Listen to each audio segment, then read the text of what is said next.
Greetings, gardening friends. It's time for another project. This time I've got another calculator to go with it. Now, if you've been watching my videos, you'll know that this planter that you're looking at was the first big planter that I built. This I carefully designed and thought out, although a couple months later you start to see a few things that could be corrected, but there's always hindsight in design. In any case, I designed this one and I said, okay, let's see if we can make a project out of this. We'll build another planter, which gave us this planter over here, and that had an associated calculator so that you could actually figure out all the cuts needed to build it. Now forgive me, there's a few things down below so it's not completely clear, but if you watch my videos and you look for the how-tos, this is how-to number, well, I can't remember if it's how-to number 1 or how-to number 2. But in any case, we got how-to number 3, or what I'm calling Project 3. It's going to involve another calculator, but basically what we're going to try to do is build a planter, let's say roughly the size of a pot, like this, but using one single board. I've got some boards left over from other projects. So look at these two fence boards that are lying on the ground here. One of them is 48 inches, mainly because it's got that notch in there, so from that notch to the other end is 48 inches, and the one underneath it is 64 inches. With those two I can actually make individual planters, much like just pots. The advantage is these will be squared off instead of being round like so many pots that you find. Being squared off will be more efficient in terms of space consumed versus how much actual soil there is for your plants to have their roots spread out. So, without further ado, let's go ahead and take a look at the calculator. Okay folks, this is the planter, the calculator for the planter. I'm calling it a flower box / pot calculator, and it's a similar principle to the other calculator I built, where we have up here, let me see if I can find my mouse, there we go, what you see in white, I'm hoping this will translate on video here, yeah. So we have 4 numbers that you can enter. It really boils down to the dimensions of the wood, which would be 3 dimensions, and then the dimensions of your cut. When whatever saw you're using to make a cut, you want to make sure that that cut, that you enter that in, because the program will take that into account. Let's say if you used a saw that cut off cut a quarter inch, and when you try to separate 2 pieces of wood, it takes a quarter inch of the wood away. Well, that could add up to a point where if you try to do all your calculations and then you start making those cuts and you didn't realize the quarter inch, then you end up with not enough wood to get all the pieces that the calculator would have showed. So this actually takes that into account. Now most saws are probably going to be somewhere around a 1/16 of an inch. You can test it by simply taking a piece of wood, accurately measuring the length of that piece of wood, and then cutting it, and then taking the 2 pieces, measuring them accurately, and adding that together, and the difference between them is the width of your cut. So that's what the cut width is. That's the first number. Then after that you've got the board thickness, the board width, and the board length. So let's say, for example, with the wood that I'm going to be using for most of this demonstration is 5/8 of an inch thick. That's the first number here. The board is 5.5 inches wide, and the total length, now I mentioned the 2 pieces that I have outside, one of them is 48 inches and the other is 64. So I'm going to change this to 48 inches. I'm just simply going to use a down arrow to move out of there, and the calculator will calculate. Now I'm going to move down a little bit so you can see all 4 of these. So your screen may vary whether you can fit everything on the screen all at once.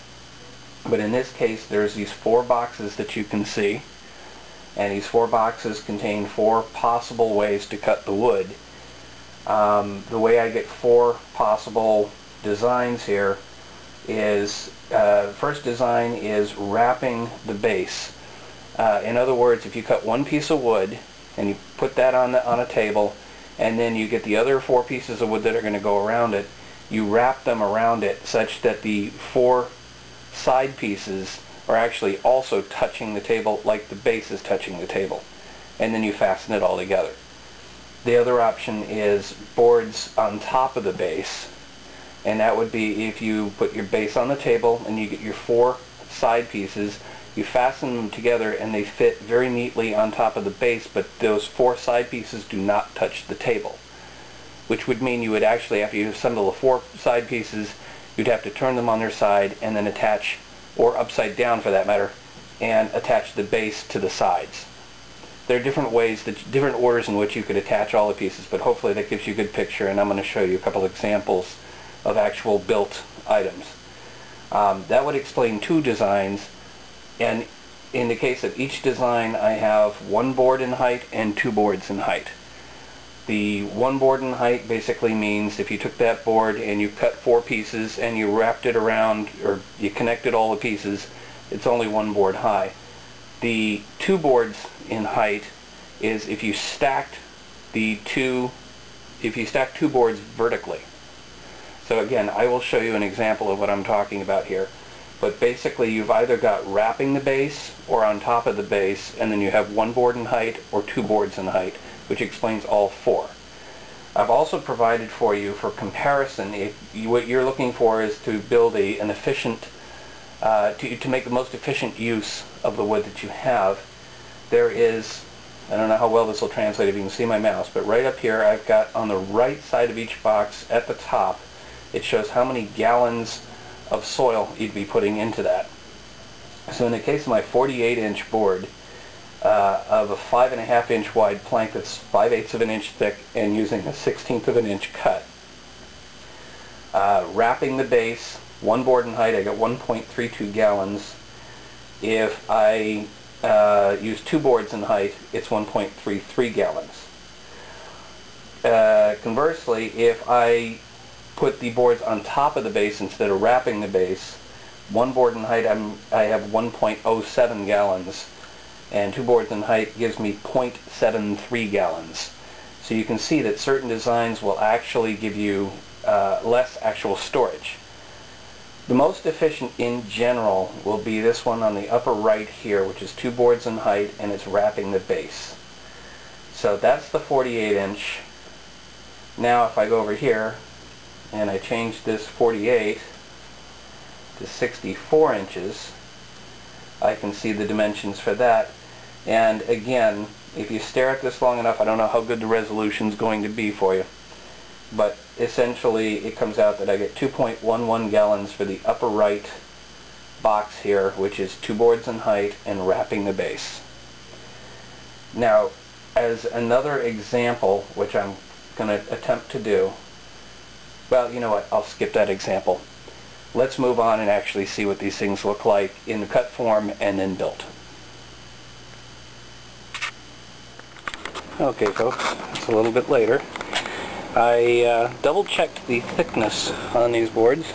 That would be that dimension there, and it turned out to be 9/16, not 5/8. Slight difference. I plugged it back in the program, and this is not the actual sheet, but basically what I did was I got the measurements from it, cut everything. It's for this design down here in the lower left, and it should give me 1.24 gallon capacity. So now I'm going to start piecing it together and show you that. Oops. I should have actually measured the width of the board. Turns out this is 5 1/8. 5 1/8, not 5 1/2. I had forgotten about that because these were the first fence boards I bought for trying to build stuff around here. I moved to a different fence board mainly because this material is stained and I didn't want to grow vegetables in stained material, so basically the planters I'm going to build are only going to have flowers in them, nothing edible, because I don't know about the stain, but I can still make it work. The thing is, if I had done it right, let me see if I can sort of demonstrate here, because the shortest pieces are supposed to go on the outside, and if you look, now the short pieces are standing proud, but we'll make it work. Alright folks, well, this thing fought me all the way, from bad measurements through wood splitting on me with nails sticking out, so it's a rather ugly looking creature, but it will hold soil and it will grow plants. So I may try and clean up that one nail there, figure out something to do there, because it's split on me in part. I've got a corner there and I've got a jog over there. It's a mess. You can see nails sticking through. I tried doing it with screws to begin with, and then it started splitting horribly on me.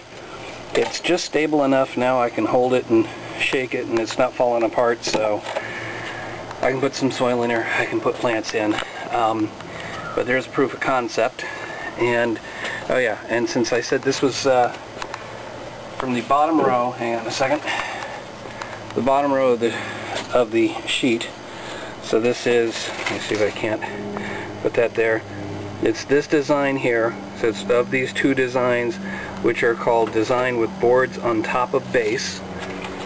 So to show you what that looks like, there's the base, and there's the boards that are sitting on top of it. They're not wrapping around it, they're sitting on top of it. So there you go. Proof of concept for one. Let's see if we can get the others to work. Okay folks, there you go. Flowers transplanted into it. Doesn't look quite so bad except that one nail sticking out there, but maybe I'll figure out a way to cover that up. Or maybe it'll all just sort of turn gray and nobody will ever notice. But there you go. Okay, so we're going to go ahead and try and build another design. This particular board, this is one of those two boards I showed you already, but I remeasured just to make sure I had the absolute right dimensions. After the first one I had made a mistake and plugged in the wrong dimensions, got the wrong results. This one I've carefully measured is 5/8 of an inch thick. It's 5 3/16 inches wide, and it's 64.5 inches tall. So if you actually plug those numbers into the calculator yourself and look at the design in the upper right box, of the four boxes, it's the top row and it's the right side, and you'll find that we need to cut 2 at 10 3/8, 4 at 8 7/8, and 1 at 7 5/8, and then I'll show you how to assemble it. Just thought of a little tip. Instead of measuring everything all the way down the board and then cutting, what you actually want to do is measure, then cut, then measure, then cut. Because every time you cut, you're taking off just a little bit. And if you measure from line to line, what you're actually losing is the 1/16 of an inch or so on each measurement. So your boards will not actually be the length that you expect. They'll be off by just a hair, and who knows how much havoc that's gonna play with the actual assembly. So what I do is actually measure carefully, then cut, and I cut so that the board is the actual length that I measured, and then I measure again from the cut plank. So alright folks, that's the pile of cut wood. It all seemed to work out nicely. My cuts seem to be a little straighter than usual. I think I've got a new technique for doing that. But the bottom line is that the program said there'd be about a 1/4 inch of scrap left over, and that's about all there was. It was a 1/4 inch, maybe a hair less, which means my cuts are maybe a hair more than 1/16 of an inch. If you really want to hedge your bets on that, maybe go to 1/8 of an inch on the cuts, and then you'll just have left over whatever you have left over, but it won't be too much. That said, now we're going to start assembling. Okay folks, so this is the basic design. Sorry, I'm going to hold this with my left hand, which is a little shakier. You know what, maybe I can hold it this way.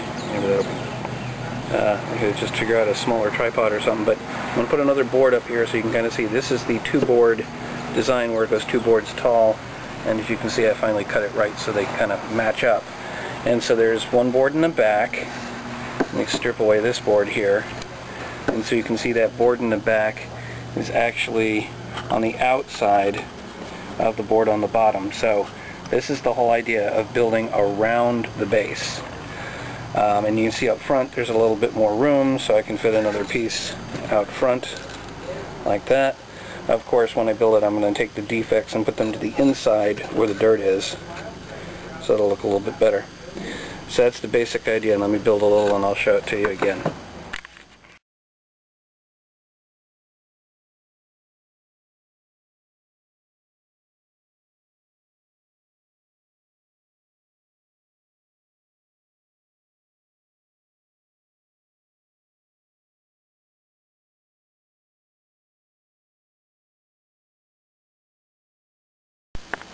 And that, my friends, is the finished product. So we'll fill it with dirt. We'll stick one of the tall zinnias in there. I've already picked that out. And we'll put it on the shelf. Okay, folks, I decided to flip it over. So there's your inside. And drill some holes in the bottom for drainage. Something I didn't actually do with the first one. So I'm trying to be smart as I go here. Didn't want to drill too many holes. Didn't want to drill right in the middle of that knot for fear of just breaking the whole thing. That's it for that project.